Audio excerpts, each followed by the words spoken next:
The metal floor was cold against her knees. Sergeant First Class Park G1 could feel every bruise on her body as the Vorthen guards dragged her through the endless corridors of the detention station. Her wrists burned from the energy cuffs. Her head throbbed from the blow she had taken during capture. But she kept her eyes open. She kept watching. That was what survivors did. 3 days ago, she had been aboard a medical relief ship. They were carrying supplies to a colony hit by disease. Simple mission. Save lives. Help people. That was all G1 had ever wanted to do. But their navigation system had failed, and they drifted into Vorthen space. The aliens had not asked questions. They had not listened to explanations. They simply attacked, killed most of the crew, and took the survivors prisoner. Now only G1 remained. She did not know what happened to the others. She tried not to think about it. The guards stopped in front of a massive door. One of them spoke into a communication device, and moments later, a tall figure emerged from a side chamber. G1 looked up and saw Commander Thrall for the first time. He was impressive in the worst way. Nearly 3 meters tall, covered in dark blue scales that seemed to absorb the light around them. His eyes were yellow and cold, like a predator stunning prey it had already decided to kill. When he smiled, rows of sharp teeth became visible. "So this is the human," Thrall said. His voice was deep and filled with contempt. "I have heard stories about your species. They say you are soft, weak, that you cry over fallen enemies and waste resources on the dying." G1 said nothing. She had learned long ago that silence was sometimes the best weapon. Thrall leaned closer. "I expected something more impressive. You are small, fragile. I could break your bones with one hand." He straightened up and turned to his guards. "What was her role on the ship?" "Medical officer," one guard answered. "She was treating the wounded when we boarded. She refused to stop even when we aimed weapons at her." Something flickered in Thrall's eyes. Curiosity, perhaps. Or maybe just amusement. A healer. How touching. "Tell me, human, do you still believe in healing? Do you still believe in saving lives?" G1 met his gaze. "Yes," Thrall laughed. It was an ugly sound. "Then you will enjoy your punishment. Take her to the pit." The guards reacted instantly.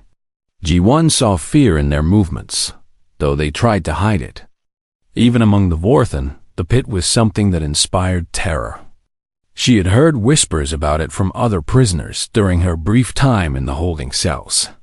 A containment chamber deep beneath the station.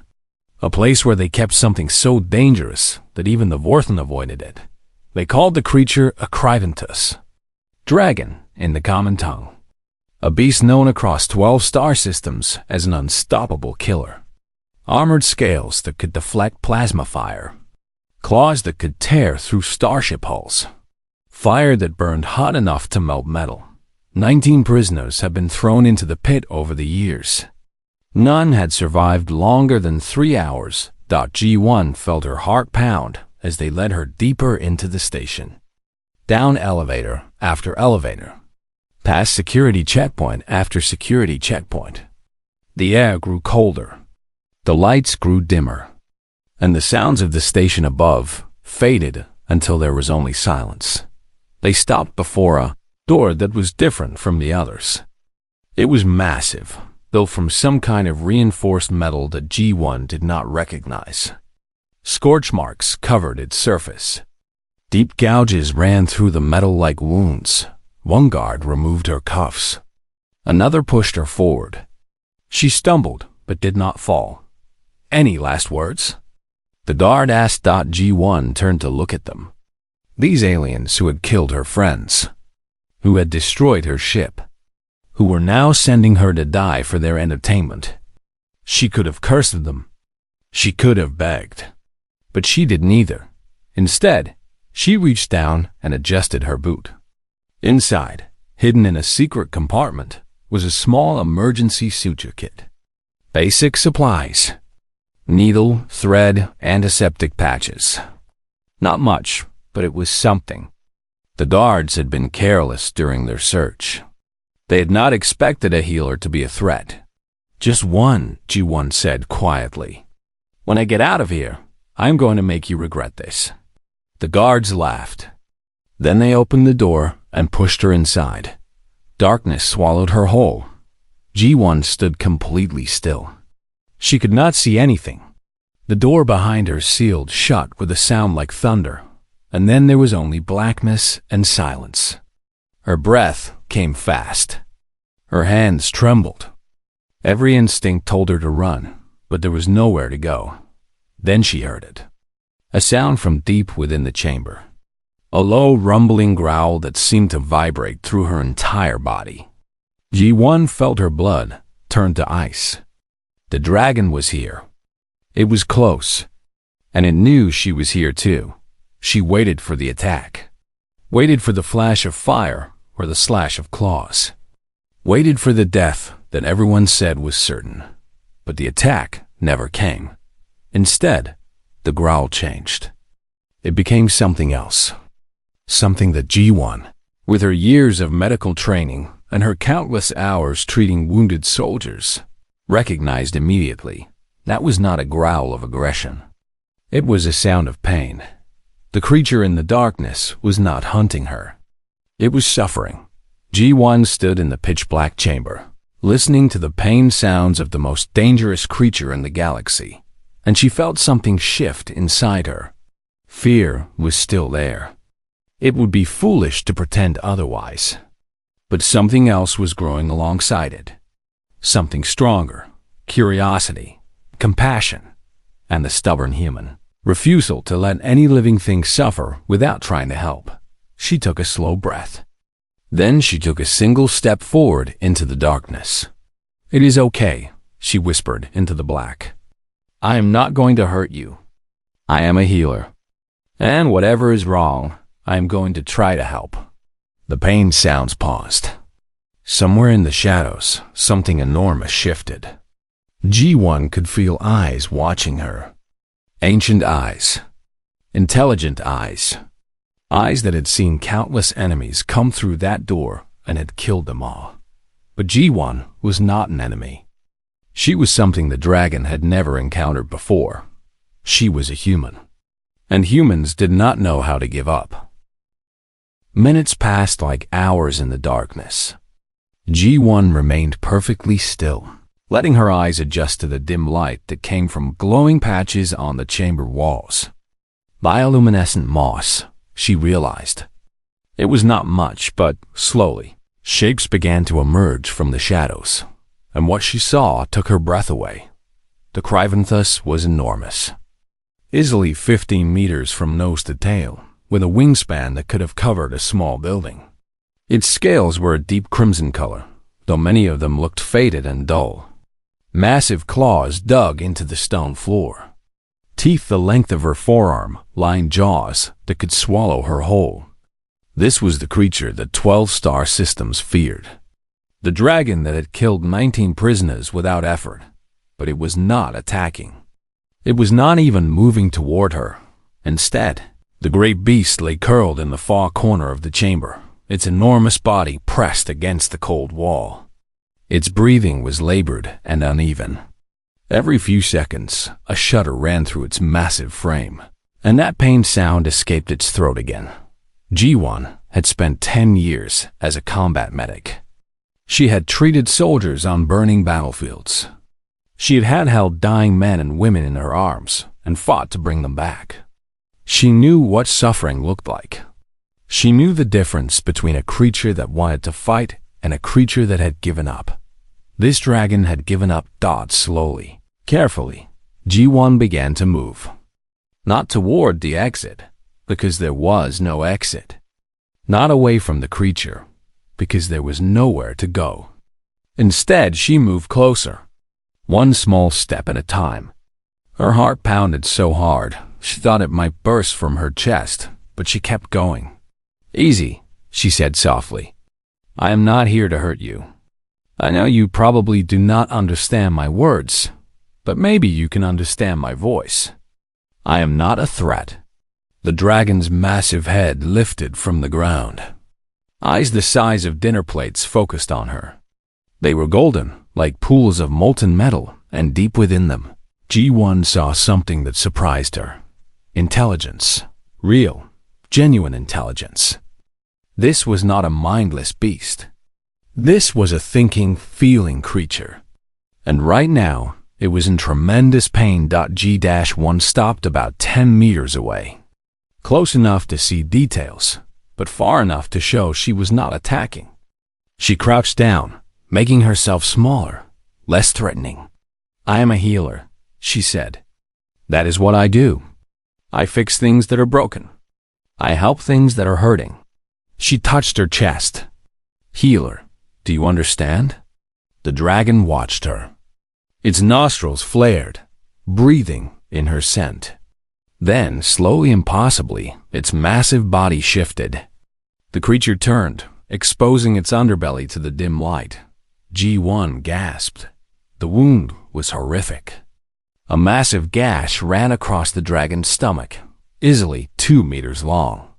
The flesh around it was swollen and discolored, showing clear signs of severe infection. And embedded in the center of the wound, surrounded by rotting tissue, was the broken shaft of a Vorthan shock lance. They had stabbed this creature and left the weapon inside. For months, maybe years, the dragon had been living with this injury. The infection had spread. The pain must have been unbearable. No wonder it was lying here, too weak to even stand properly. No wonder it had not attacked her. The dragon was dying. Slowly and painfully, it was dying. "Oh no," G1 whispered. "What did they do to you?" She looked at the creature's eyes again and saw something that broke her heart. The dragon knew.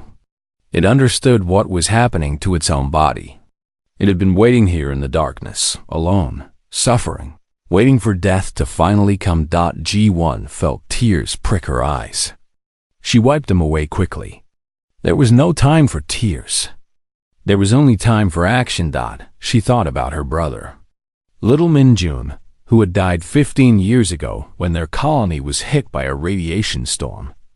The medical facilities had been destroyed. The doctors had been overwhelmed. And G1, just 19 years old, had watched her brother slip away because no one had the time or resources to save him. That day, she had made a promise. She would become a healer.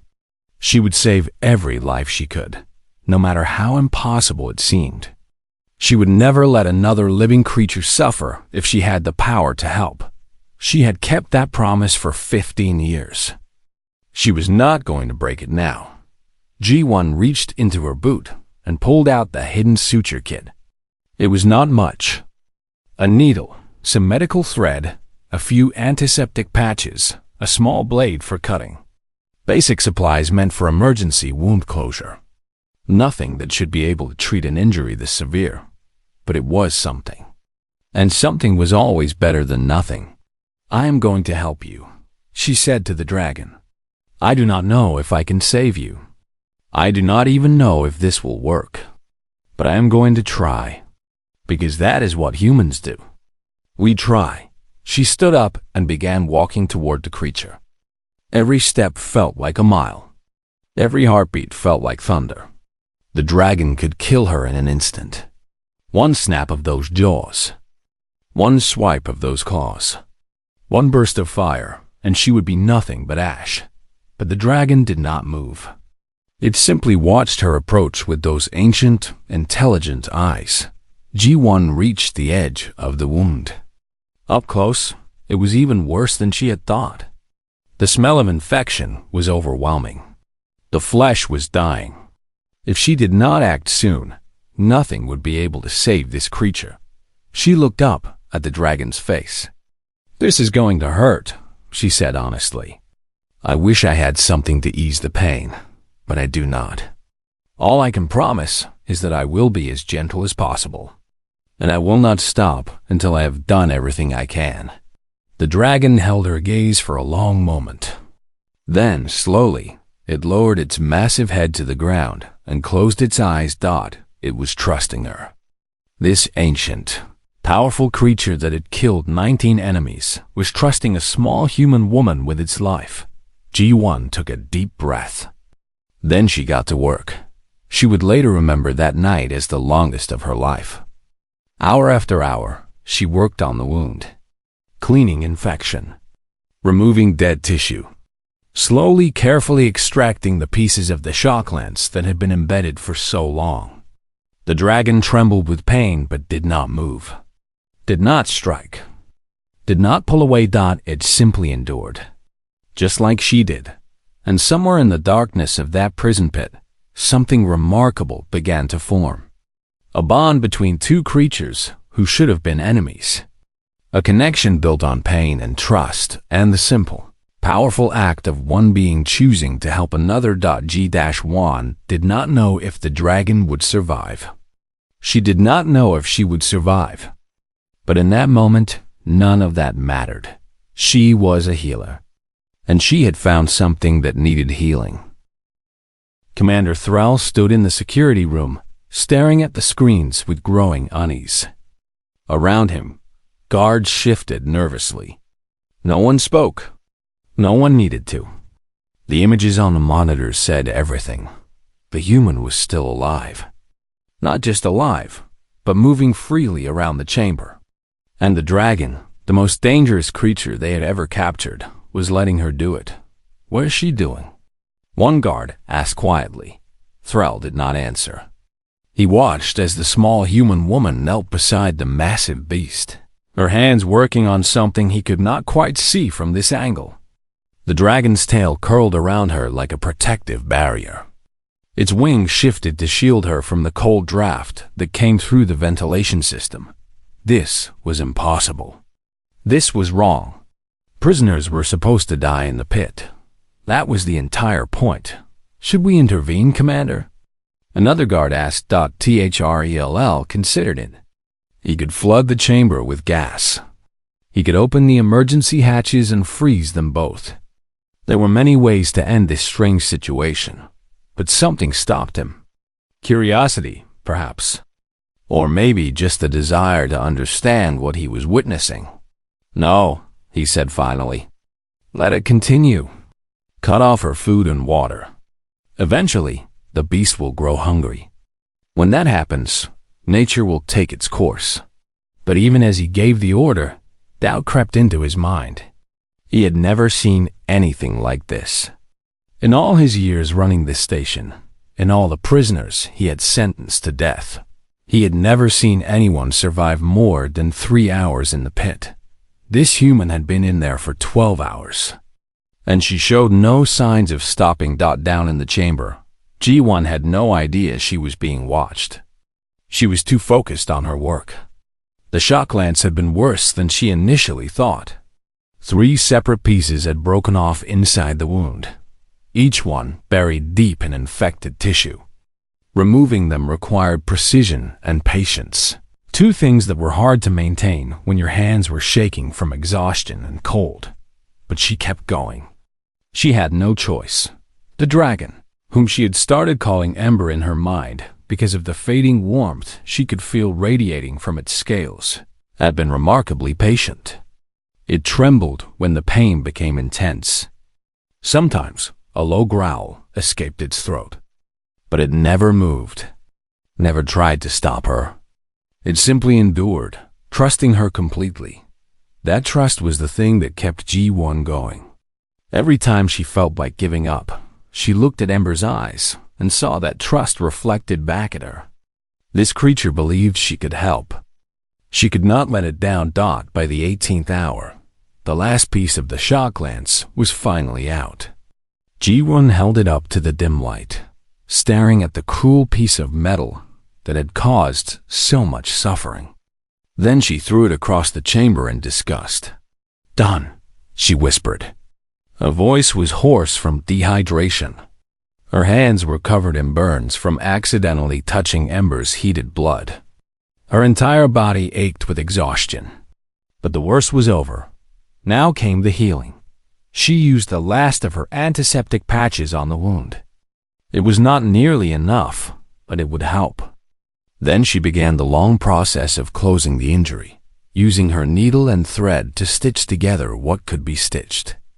The dragon's hide was tough, almost impossible to penetrate, but the damaged tissue around the wound was softer.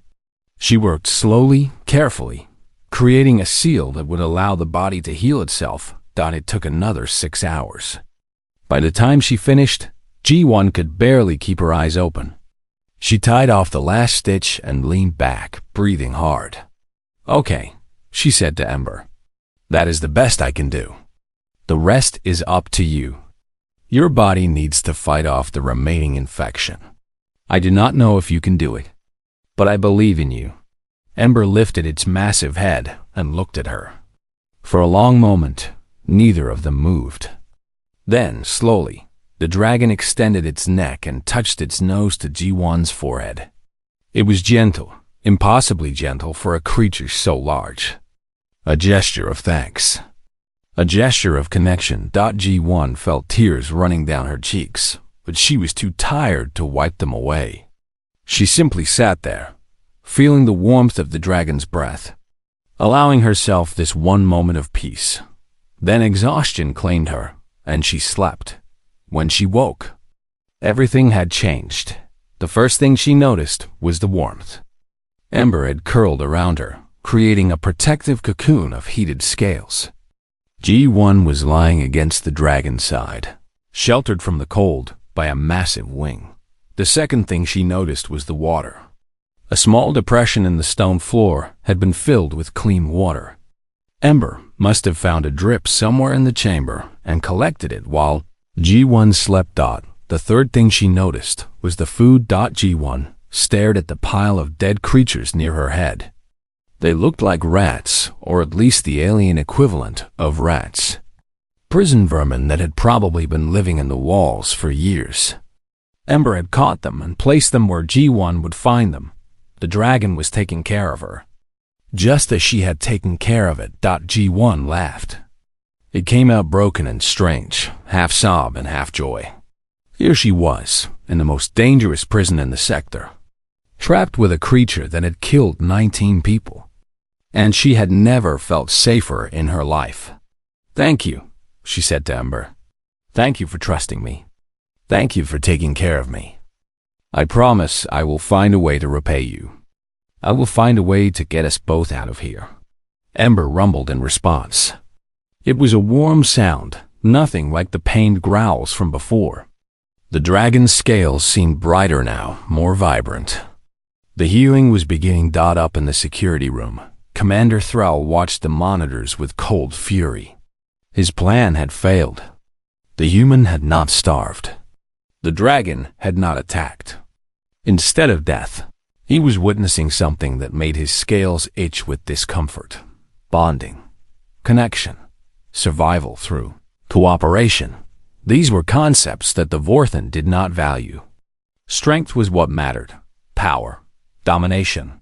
The idea that a weak creature could form an alliance with a strong one and become something greater was disturbing to him on a fundamental level. "Commander," one of his officers said carefully, "the human has been in there for 3 days now. The Galactic Council guidelines state that we must provide basic necessities to prisoners who survive designated punishment periods." Thrall turned on him with a snarl. "Do not quote guidelines to me. I am the law on this station." "Yes, Commander.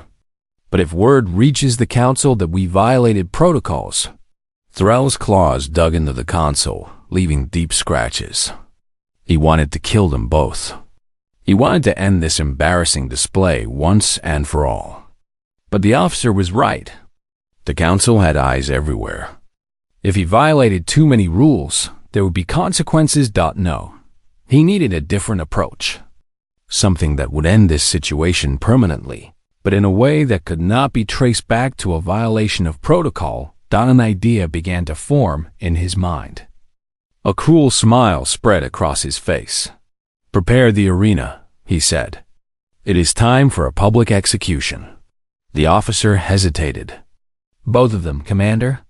"Both of them," Thrall confirmed. "The human and the dragon.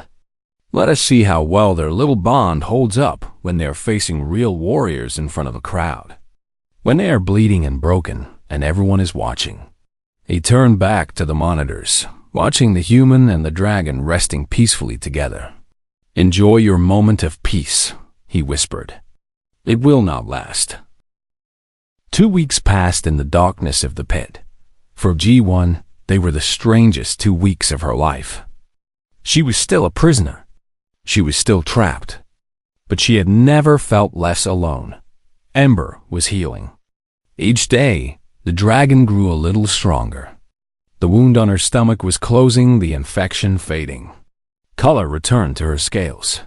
Fire flickered in her eyes again. And with her returning strength came something else. Communication. It started with simple things. Ember would tap her tail twice on the ground when she was hungry. 3 taps meant she wanted water. A low rumble meant danger, a warning that guards were approaching the door. A gentle touch of her nose meant gratitude. G-1 responded in kind. She developed hand signals and sounds that Ember could understand. Open palms meant safety. A closed fist meant stop. A soft humming sound meant everything was okay. Slowly, piece by piece, they built a language between them, and as they learned to communicate, G1 began to understand the true tragedy of Ember's situation. The dragon was not just a beast captured for entertainment. She was a mother. G-1 figured it out from the way Ember would sometimes curl around herself and make a soft, keening sound. From the way her eyes would grow distant and sad. From the gestures she made, cradling something invisible against her chest. "You had eggs," G1 said one day, her voice barely a whisper. "They took your eggs, did they not?" Ember's response was a sound of pure grief. A cry that echoed through the chamber and made G1's heart shatter into 1,000 pieces. The dragon lowered her massive head and pressed it against G1's chest, trembling with a sorrow too deep for words. G1 wrapped her arms around Ember's snout and held her. "I am so sorry," she said, tears streaming down her face. "I am so sorry they did this to you. No mother should ever have to go through that. No mother should ever have her children taken away." She thought of her own brother, Minjun, who had died in her arms while she begged for help that never came. She understood loss. She understood the hollow ache that never truly went away. "I will get you out of here," G1 promised. "I do not know how yet, but I will find a way. And maybe, somehow, we will find your eggs too." It was a foolish promise. She knew that. The eggs were probably long gone, destroyed or sold to some collector. But the words seemed to comfort Ember. The dragon's trembling eased. Her breathing grew calm. And in that moment, their bond became something deeper than survival. It became family. News of the human and dragon spread through the prison like fire.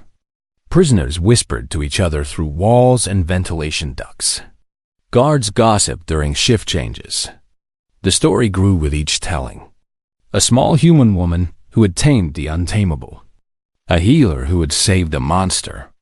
An impossible friendship born in the darkest place in the galaxy. One prisoner listened more carefully than the others. Counselor. Mivik was a Zelkari diplomat. Tall, thin, with silver skin and 3 eyes that never seemed to blink. He'd been imprisoned for speaking against Vorthan expansion in the Galactic Council. A political prisoner, kept alive only because killing him would cause too much trouble. His cell was near the pit, close enough to hear sounds from below. And over the past 2 weeks, he had heard everything. The dragon's cries of pain, the human's soothing voice, the gradual shift from suffering to healing. He found a way to communicate through the ventilation system. A loose grate, a narrow duct, a whispered voice that carried down to the chamber below. "Human," he called softly. "Can you hear me?" G1 froze. Ember's head rose, eyes scanning the darkness for threats. But there was no danger in that voice. Only caution. Only hope. I can hear you, G1 replied. Who are you? A friend, I hope. My name is Mivek. I was a diplomat before I was a prisoner. I know this station. I know its weaknesses. And I know that Commander Threll is planning something terrible for you. G1's blood ran cold. What is he planning? A public execution. In the arena. He's bringing in Vorthan High Command to witness. He wants to make an example of you and the dragon. To prove that compassion is weakness. That cooperation is foolishness. G1 looked at Ember. The dragon had healed significantly, but she was not at full strength. Fighting an entire arena full of Vorthan warriors seemed impossible. When? She asked. Tomorrow. The preparations are almost complete. The entire station knows. Many prisoners are heartbroken. You gave them something they had not felt in years. Hope. And now Thrall wants to destroy that hope in front of everyone. G1 closed her eyes. She thought about surrender. She thought about accepting her fate. For a brief moment, the weight of everything pressed down on her so hard she could barely breathe. But then Ember nudged her gently. Those golden eyes met hers, filled with something that looked remarkably like determination. The dragon was not giving up. The dragon was ready to fight. G1 smiled despite everything. All right, she said. If they want a show, we will give them a show. But not the one they are expecting. She looked up toward the ventilation grate. Mivek, you said you know this station. Is there any way to reach the other prisoners? Any way to coordinate? There was a pause. Then the diplomat's voice returned, filled with something new. Excitement. Perhaps, he said. The Vorthan think we are broken. They think we have given up. But there are still sparks of resistance in these cells. If those sparks were given fuel, then maybe they could become a fire, G1 finished. Tell them what is happening. Tell them to be ready. I do not know what we can do, but I know this. If we are going to die, we are going to die fighting. And we are going to make sure the galaxy remembers. Mivek chuckled. It was a dry sound, but genuine. You know, human, I have met many species in my years as a diplomat. I have seen empires rise and fall. I have witnessed acts of great courage and terrible cowardice. But I have never met anyone quite like you. Is that good or bad? I have not decided yet. But I am glad you are on our side. The ventilation grate closed. Silence returned to the chamber. But the silence was different now. It was charged with anticipation. With possibility. G1 turned to Ember and knelt down so they were eye to eye. Tomorrow, they are going to open those doors and expect us to walk meekly to our deaths. But we are not going to do that. We are going to walk out there together, you and me. And we are going to show them what happens when they underestimate a human and her dragon. Ember's response was a burst of flame. Small, controlled, but brighter than anything G1 had seen from her since arriving in this prison. The dragon's fire was returning. G1 grinned. That is the spirit. Now let us get some rest. Tomorrow is going to be a very long day. She settled against Ember's side, feeling the comforting warmth of the dragon's body. Above them, the station continued its cold routines. Guards patrolled. Prisoners suffered. Commander Thrall made his final preparations for the spectacle he believed would end with death and humiliation. But down in the pit, a human and a dragon dreamed of fire and freedom, and the galaxy had no idea what was coming. The arena was massive. A circular pit carved from stone and metal, surrounded by rising seats that could hold thousands. Today, it was packed. Vorthan soldiers filled the lower rows, their scales gleaming in the harsh artificial light. Above them sat dignitaries and commanders from across the system. And at the very top, in a private viewing box, sat the Vorthen High Command, 5 of the most powerful military leaders in the sector. Commander Thrall stood at the center of it all, his arms raised as he addressed the crowd. His voice echoed through speakers that carried his words to every corner of the arena. "Today, we witness the truth of the galaxy," he announced. "The truth that the Vorthen have always known. Compassion is weakness. Mercy is foolishness. And those who believe otherwise will be crushed beneath our strength." The crowd roared in approval. Feet stomped against metal floors. Voices cried out for blood. Thrall smiled. "Bring out the prisoners." The massive doors at the far end of the arena began to open. Light spilled into the darkness beyond.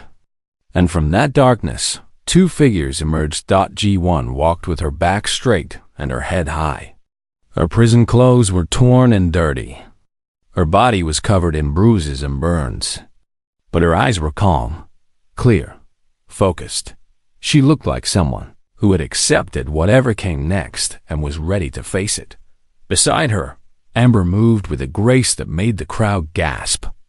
The dragon was magnificent. Her scales caught the light and threw it back in 1,000 shades of crimson. Her wings were folded against her back, but everyone could see how massive they were. Fire flickered behind her teeth with every breath. This was not a broken beast. This was a predator at the peak of her power. The crowd grew quieter. Some of the soldiers shifted uncomfortably. They had expected to see a weak human and a dying dragon. What they saw instead made them nervous. Thrall's smile faltered for just a moment. Then he regained his composure. "Release the hunters," he ordered. 12 gates opened around the arena. From each one emerged a Vorthen warrior in full battle armor. They carried plasma rifles, shock lances, and blades that could cut through starship hulls. These were not ordinary soldiers. They were the elite. The best killers the Vorthen had to offer. G1 studied them calmly. 12 against 2. Those were not good odds. But she had faced worse. In the medical corps, she had learned to stay calm when everything was falling apart. She had learned to think clearly when others panicked. She touched Ember's side gently. The dragon rumbled in response. They were ready. The first hunter attacked without warning. He fired his plasma rifle at G1, expecting an easy kill. But G1 was already moving. She dove to the side as Ember's wings swept forward, deflecting the blast into the arena wall. The crowd gasped. The other hunters hesitated. That hesitation cost them. Ember struck like lightning. Her tail swept 3 hunters off their feet. Her claws tore through armor like paper. Fire erupted from her mouth, forcing the remaining warriors to scatter. G1 did not waste the opportunity. She grabbed a shock lance from a fallen hunter and moved. Years of combat medical training had taught her anatomy. She knew where the weak points were. She knew exactly where to strike to disable without killing. The first hunter she reached went down with a blow to the nerve cluster in his shoulder. The second fell when she jammed the lance into the gap in his armor at the knee. The third tried to grab her, but Ember was there, teeth snapping inches from his face, and he stumbled backward in terror. It was chaos. Beautiful, terrifying chaos. The crowd watched in stunned silence as the human and dragon moved as one. When G1 was threatened, Ember protected her. When Ember was surrounded, G1 created openings. They anticipated each other's movements perfectly, covering weaknesses, exploiting opportunities. 5 minutes. That was how long it took. 5 minutes, and all 12 hunters were on the ground. Some groaning in pain, some unconscious, but all of them alive. G-1 had not killed a single one. She stood in the center of the arena, breathing hard, the shock lance still in her hands.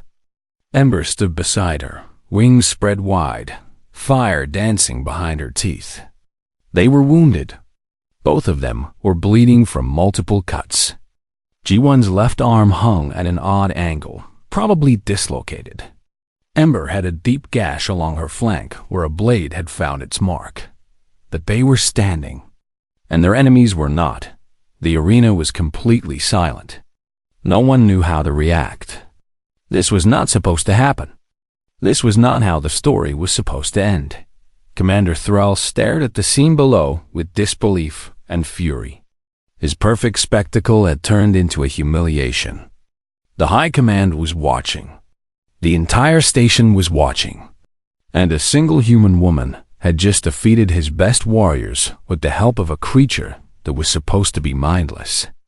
"This is not over," he snarled into his communicator. "Activate emergency protocols. Lock down the arena. If we cannot kill them honorably, we will kill them another way." Warning lights began to flash. A mechanical voice announced, "Emergency protocol activated. Atmospheric venting will begin in 60 seconds. All personnel evacuate immediately." He was going to suffocate them.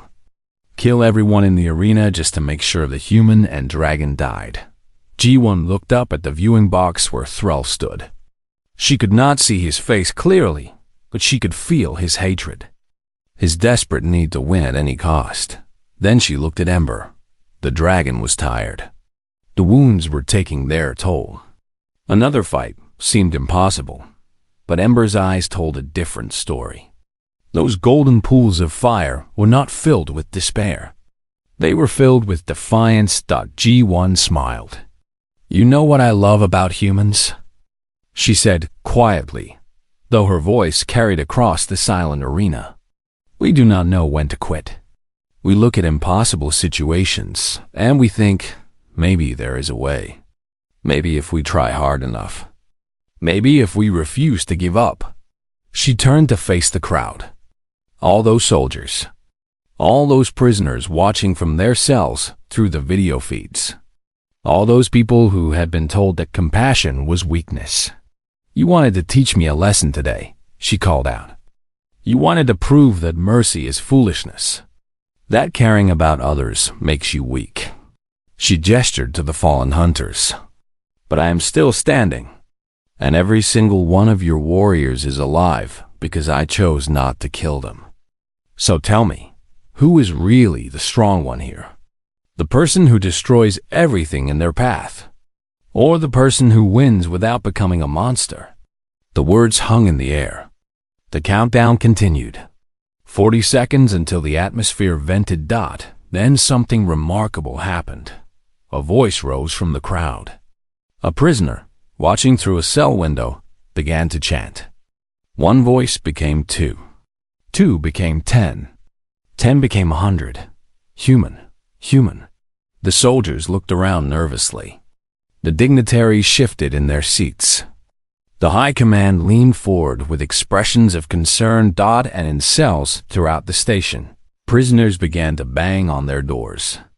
The sound built and built until it was like thunder rolling through the halls. Thrall's face twisted with rage. "Silence them," he screamed. "Silence all of them."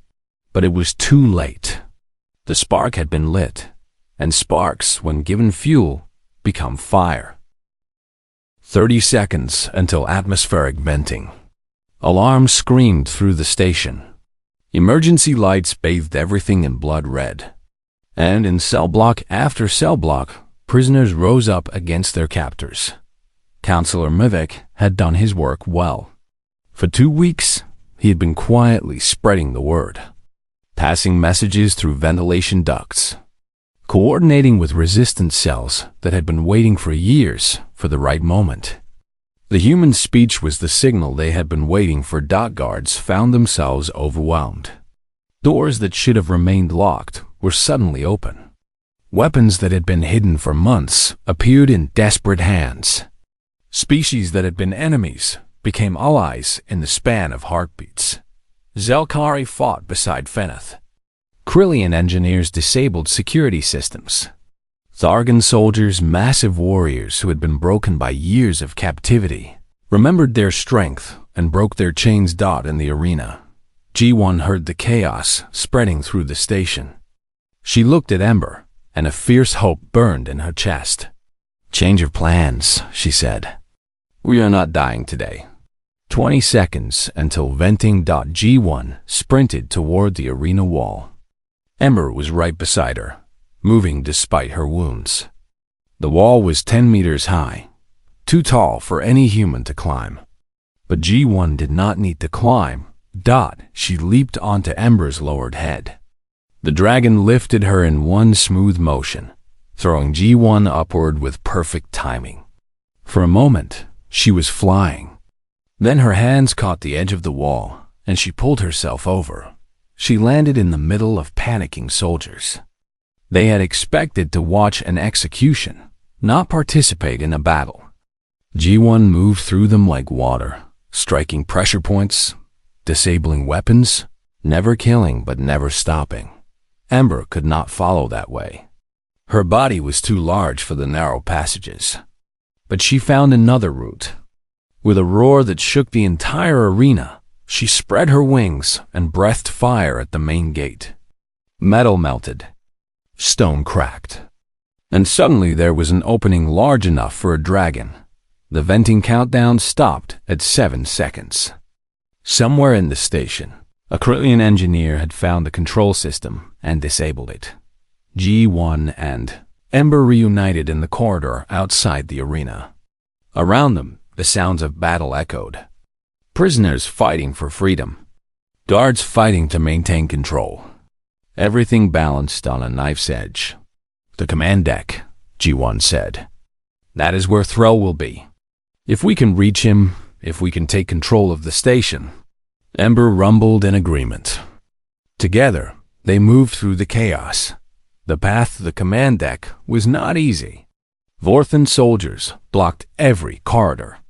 Bulkhead doors slammed shut, trying to contain the uprising.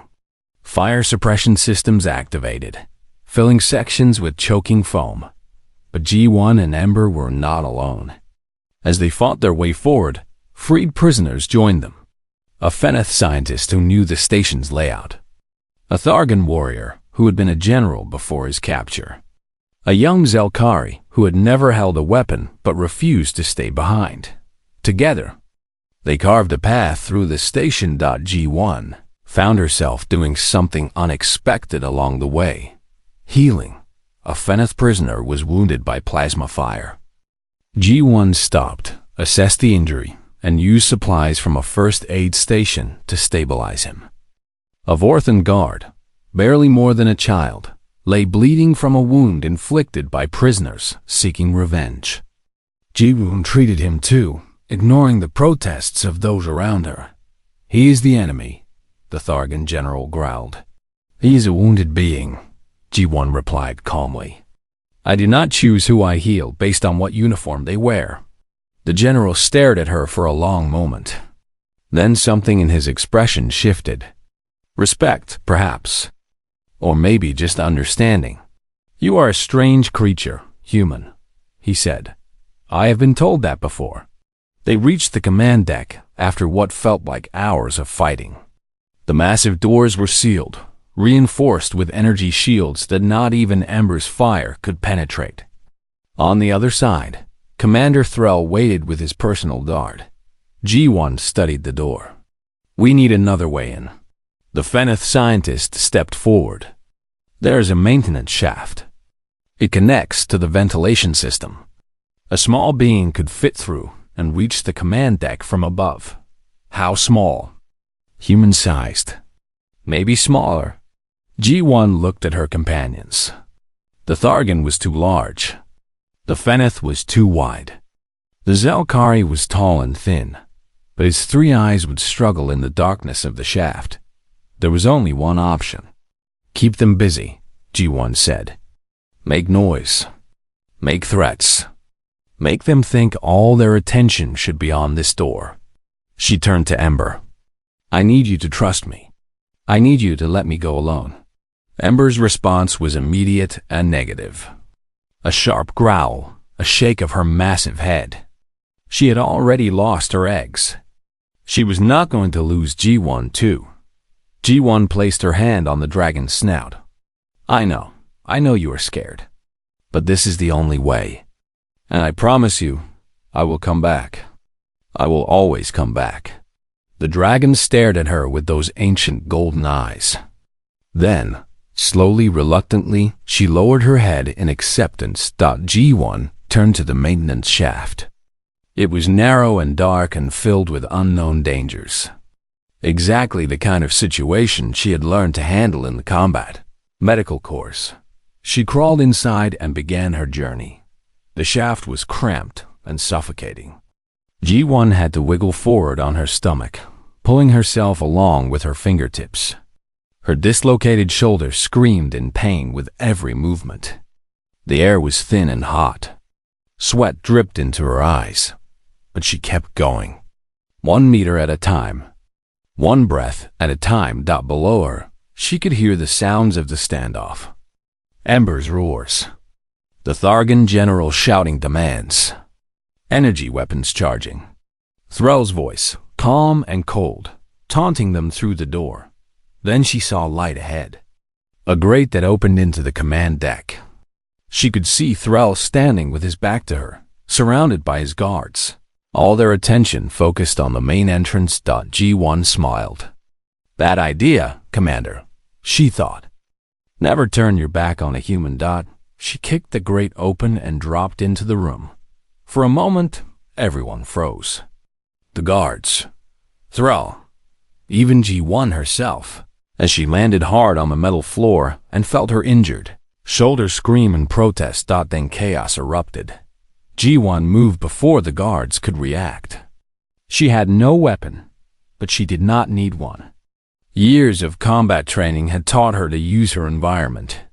She grabbed a chair and threw it at the nearest guard, sending him stumbling backward.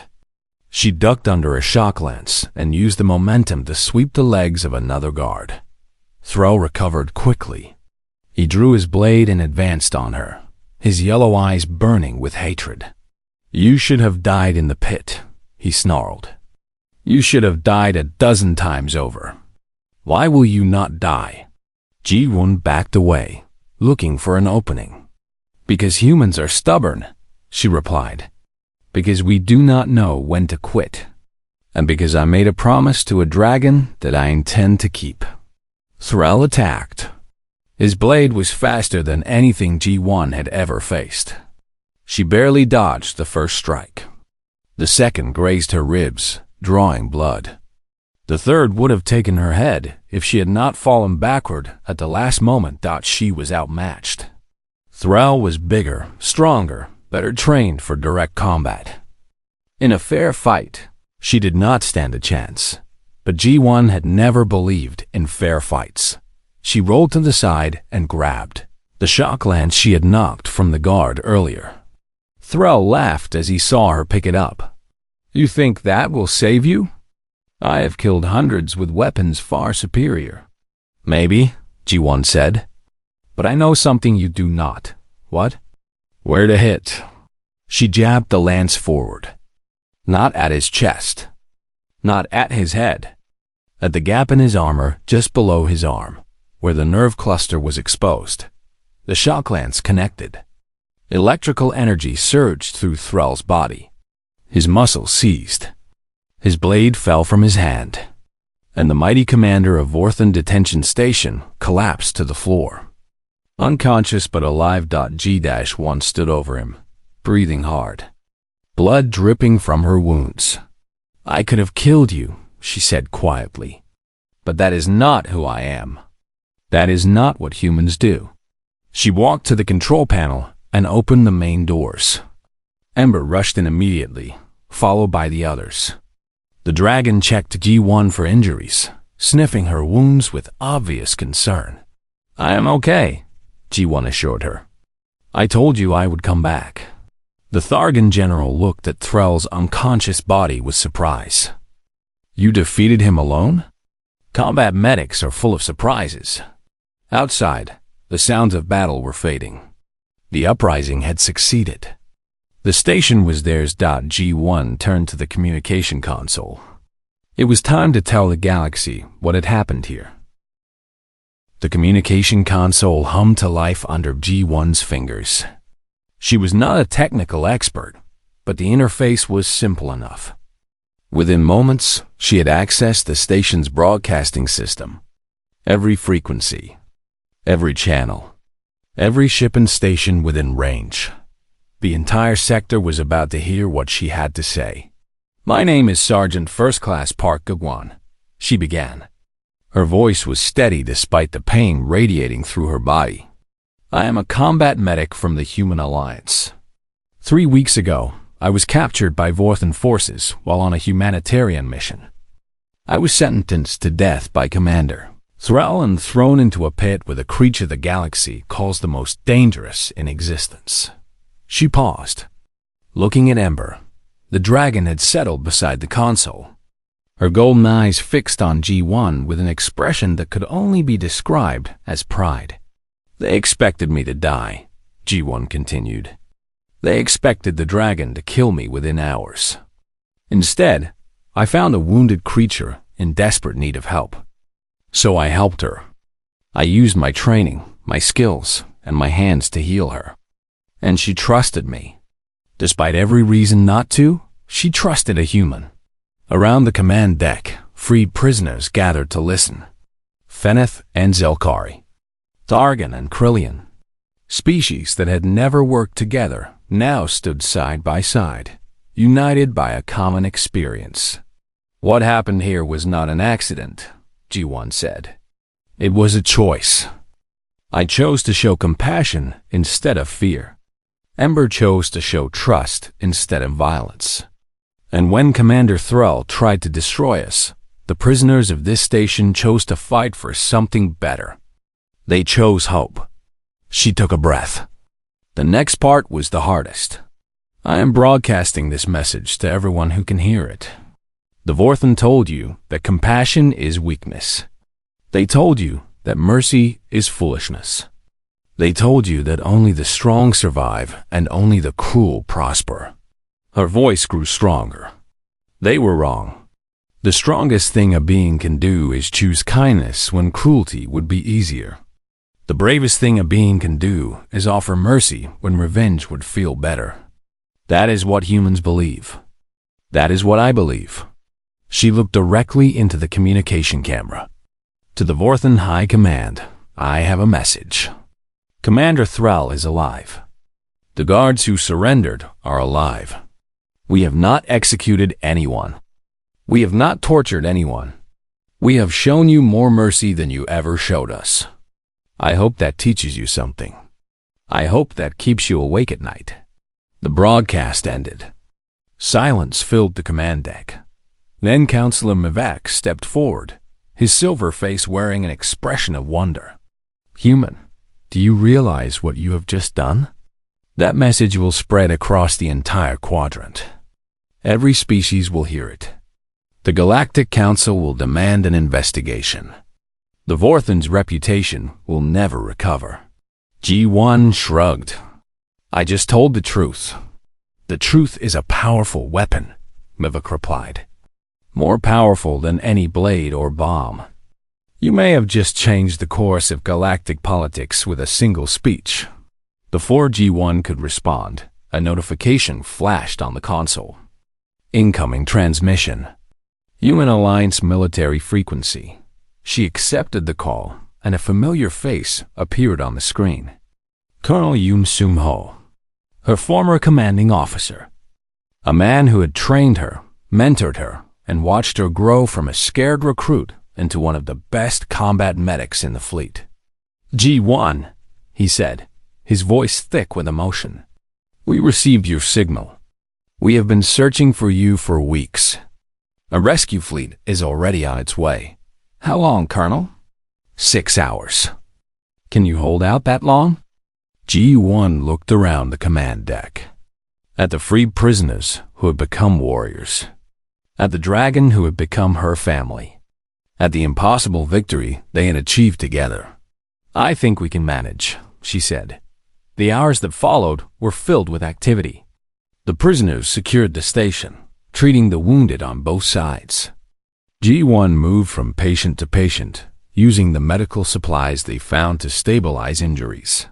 She treated Vorthan guards who had been captured. She treated prisoners who had been hurt in the fighting. No one questioned her choices anymore. They had all seen what compassion could accomplish. When the Human Alliance fleet finally arrived, they found something no one had expected. A prison station controlled by freed prisoners. A combat medic who had survived impossible odds. And a dragon. Colonel Yoon led the boarding party personally. He stopped in his tracks when he saw Ember standing protectively beside G1. "That is a Kryventos," he said slowly. "They are supposed to be mindless killing machines." "They lied to us," G1 replied. "About a lot of things." Yoon approached carefully. Ember watched him with intelligent eyes, but made no aggressive moves. She could sense that this human was important to G1. "The galaxy thought these creatures were monsters," G1 explained. "But Ember is not a monster. She is intelligent. She feels pain and love and loss. She had eggs that were taken from her. She was tortured and left to die. And when I helped her, she helped me in return." Yoon was quiet for a long moment. Then he shook his head in amazement. "You always did have a way of doing the impossible, G1. I should not be surprised." The evacuation began. Prisoners were transferred to medical ships for treatment. Evidence was collected for the inevitable Galactic Council hearing. Vorthan guards were taken into custody, to be held for trial rather than execution. Through it all, Ember stayed close to G1. The dragon refused to leave her side. It was Yoon who raised the difficult question. "What do we do about her? We cannot exactly bring a Kryventhus back to Human Alliance space. The regulations alone?" "I know," G1 said. She had been thinking about this since the battle ended. "But I am not leaving her. After everything we have been through, I am not abandoning her." "G1, be reasonable. She is a 15-meter apex predator. She cannot live in your apartment. Then find her somewhere else to live. A sanctuary world. A protected reserve. Somewhere safe where she can heal and recover." G1 met his eyes with fierce determination. "I made her a promise, Colonel. I told her I would help her find peace. I intend to keep that promise." Yoon sighed. He knew that look. He had seen it many times before. Usually right before G1 did something incredible and slightly crazy. "I will see what I can arrange," he said. But before any arrangements could be made, disaster struck. The medical team that had been treating Ember's wounds came to G1 with grim faces. The dragon's injuries from the arena battle were worse than they had appeared. Internal damage. Bleeding that would not stop. The infection from her original wound had weakened her body more than anyone had realized. Ember was dying. G1 rushed to the medical bay where Ember lay. The dragon's breathing was shallow. Her scales had lost their luster. The fire in her eyes was fading. "No," G1 whispered. She dropped to her knees beside Ember's head, tears streaming down her face. No. You cannot leave me. Not now. Not after everything we survived." Ember made a soft sound. A goodbye.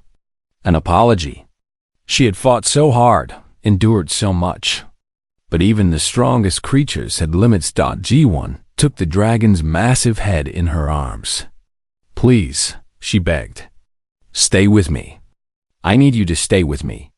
I cannot do this without you." Ember's golden eyes met hers one last time. And in them, G1 saw something that shattered her heart. Peace. Acceptance. Love. The dragon was not afraid. She had found something precious in her final weeks. A friend. A family. A human who had shown her kindness in a galaxy full of cruelty. And that was enough. G1 held her as the light began to fade from those ancient eyes. She held her and whispered promises. She held her and refused to let go. "I will not give up on you," she said fiercely. "I will never give up on you. Do you hear me, Ember? I am a human, and humans do not know when to quit. She looked up at the medical team with desperate eyes. There has to be something we can do. There has to be a way. The doctors exchanged glances. The situation seemed hopeless, but G1 had made hopeless situations her specialty. The medical bay became a battlefield, not of weapons and violence, but of desperate efforts and impossible odds. G1 stood at the center of it all, coordinating human doctors, alien medics, and anyone else who could help. Ember lay on a reinforced platform, her massive body still and quiet. Monitors beeped warnings. Readings showed vital signs dropping. Time was running out. "We need more blood," G1 said, her voice calm despite the chaos in her heart. "Her body cannot produce enough to replace what she is losing." "We do not have Krivantha's blood," one doctor replied. "We do not even know her blood type. No one has ever successfully treated one of these creatures. Then we figure it out." G1 turned to the Feneth scientist who had helped during the uprising. "You studied xenobiology. What do we know about Krivantha's physiology?" The scientist pulled up files on a datapad. "Very little. They were always classified as too dangerous to study. But based on what I am seeing," he paused, his eyes widening, "her blood contains trace elements similar to several species we do have access to. Theoretically, a synthetic substitute could be created if we combine." "Do it," G1 ordered. "Whatever you need, whatever resources you require, make it happen." Hours passed like minutes. The medical team worked around the clock, pushing themselves beyond exhaustion. G1 refused to leave Ember's side. She monitored readings, adjusted treatments, and spoke constantly to the unconscious dragon. "You are going to make it," she said, over and over. "You are too stubborn to die like this. You are too important.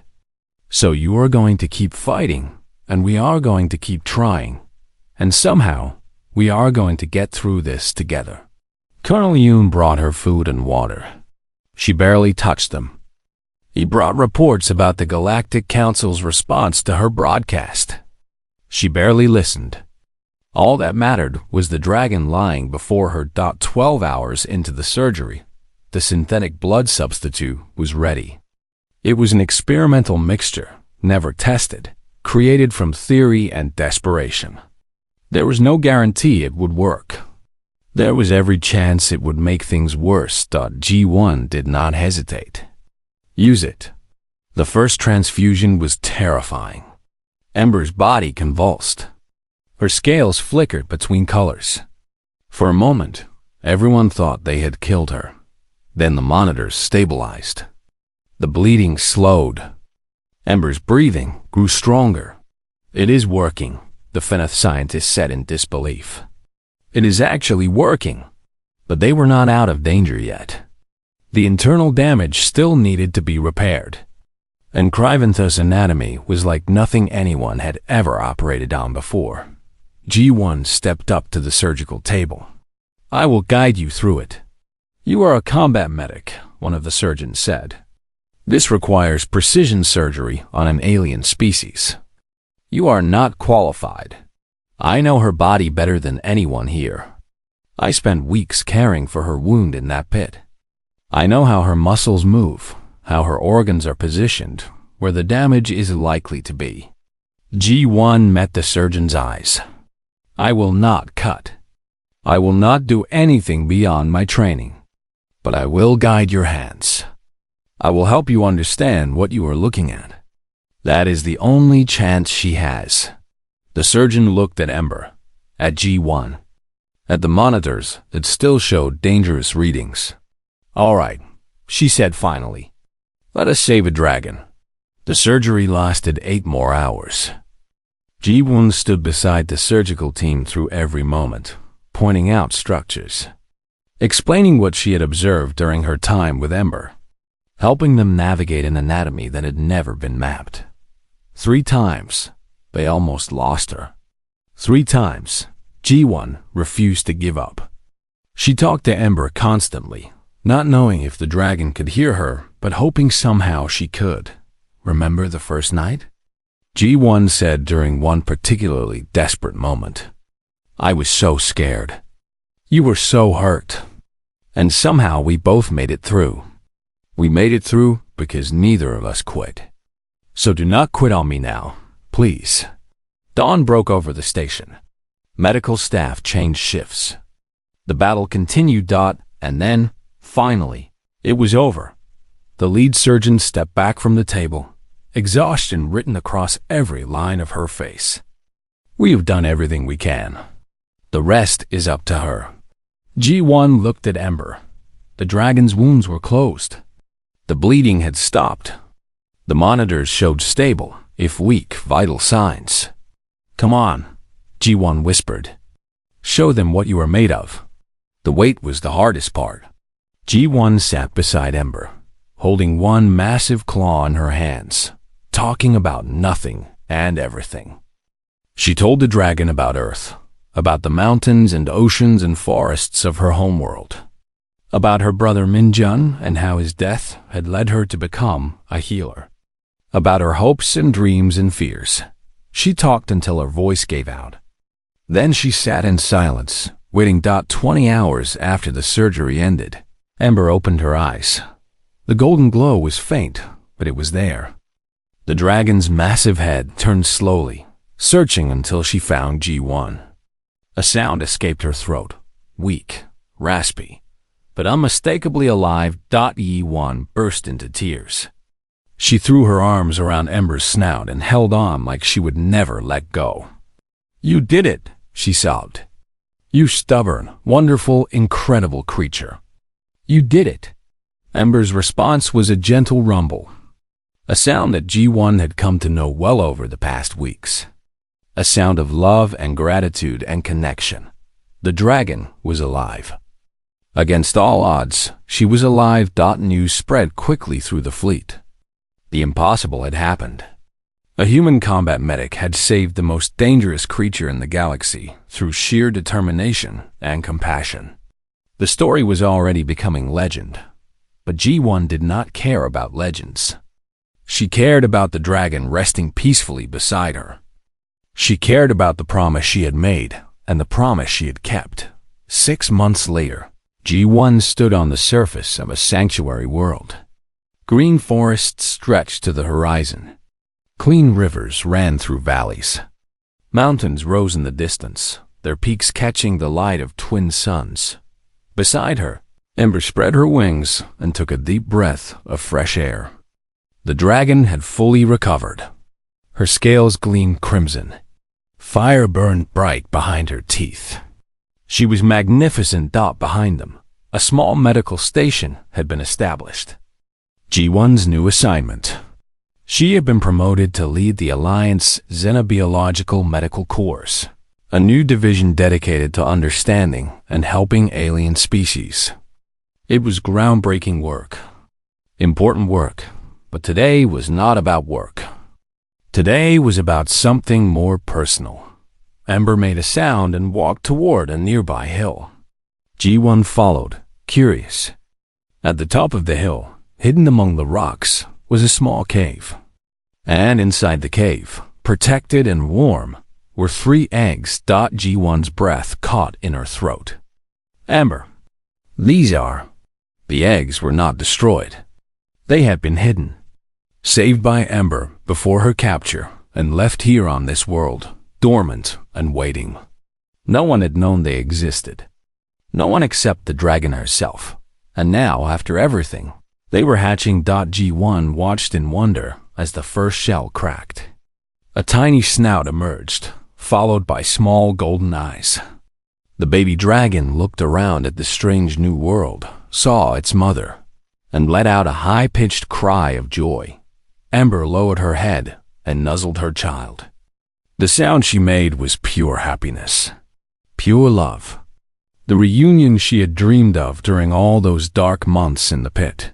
G1 sat down on a nearby rock, tears streaming down her face. Happy tears. Healing tears. The galaxy had learned its harsh lesson. Not that humans were dangerous, though they were. Not that humans were stubborn, though they were that too. The galaxy had learned that humans would walk into the darkest places, find the most broken beings, and choose to heal them. They would form bonds where none should be possible. They would show mercy when revenge would be easier. They would fight impossible odds and refuse to give up. And that made them the most remarkable species in the galaxy. G-1 watched the baby dragons emerge from their shells, watched Ember guide them with gentle care, and smiled. This was why she had become a healer. This was why she had survived, not for glory, not for recognition, but for moments like this, moments of pure, simple joy. The twin suns set over the sanctuary world. A human sat among dragons, watching new life enter the universe. And somewhere across the galaxy, the story of what had happened at Vorthen Detention Station was being told and retold. The story of a medic and a dragon. The story of compassion over cruelty. The story of the harsh lesson that changed everything. It was a good story, and it was only the beginning.